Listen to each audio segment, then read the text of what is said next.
भारत ने ईरान के चाबहार बंदरगाह को संचालित करने के लिए 10 साल के एक कॉन्ट्रैक्ट पर हस्ताक्षर करने से अमेरिका आग बबूला हो उठा है।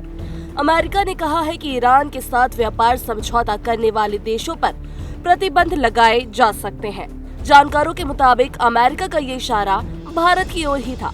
कॉन्ट्रैक्ट के कुछ घंटों के बाद ही अमेरिका ने भारत के खिलाफ प्रतिबंध लगाने की धमकी दी है।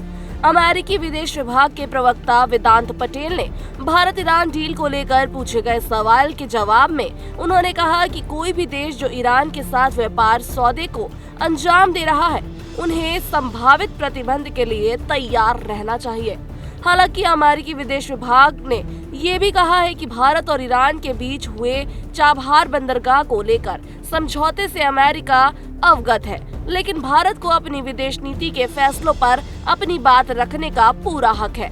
उन्होंने आगे कहा, मैं बस यही कहूंगा कि ईरान पर अमेरिकी प्रतिबंध लागू रहेंगे और हम उन्हें लागू करना जारी रखेंगे। सोमवार को भारत की शिपिंग मंत्री सर्बानंद सोनोवाल और उनके ईरानी समकक्ष की मौजूदगी में इंडियन पोर्ट्स ग्लोबल लिमिटेड और ईरान के पोर्ट एंड मैरीटाइम ऑर्गेनाइजेशन ने लॉन्ग टाइम कॉन्ट्रैक्ट पर साइन किए थे। देश में आम चुनाव प्रक्रिया जारी रहने के बावजूद भारत के शिपिंग व पोर्ट मंत्री सर्बानंद सोनोवाल का वहां जाना बताता है कि भारत इस परियोजना को कितना महत्व देता है। आज हम लोगों ने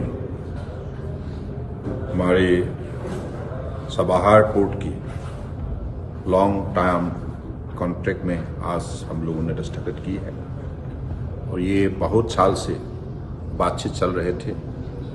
इतना दिन तक तो ये शॉर्ट टर्म के थे, तो इसलिए इस पोर्ट के भविष्य को मजबूत बनाने के सिलसिले में और रीजनल कनेक्टिविटी को बढ़ावा देने के लिए प्रधानमंत्री मोदी जी का जो विजन है, उस विजन को साकार करने के लिए आज ऐसे एक ऐतिहासिक कदम उठाए गए हैं और आज ये लॉन्ग टर्म जो कॉन्ट्रैक्ट होने के वजह से भविष्य में ये सिर्फ भारत और ईरान का बीच में नहीं रहेगा, अफगानिस्तान और हमारे CIS जो कंट्री है और एशियन कंट्री है उसका साथ बहुत बड़ा एक कनेक्टिविटी बनेगा। अमेरिका और ईरान आमने सामने है। भारत ने ईरान के साथ ये समझौता तब किया है जब अमेरिका और ईरान के संबंध लगातार तनावपूर्ण बने हुए हैं। चाबहार पोर्ट को लेकर अमेरिका का रवैया वैसे कुछ नरम रहता है, क्योंकि भारत की तरफ ये तर्क दिया जाता है कि ये पोर्ट चीन के बढ़ते तेवर का जवाब हो सकता है। बता दें कि पहली बार किसी भारतीय कंपनी को दूसरे देश में बंदरगाह प्रबंध करने का मौका मिल रहा है। अभी ये ठेका 10 वर्षों का है, लेकिन उसे आगे फिर बढ़ाया जा सकता है। ये भारत की सीमा के पास सबसे नजदीकी पोर्ट भी है।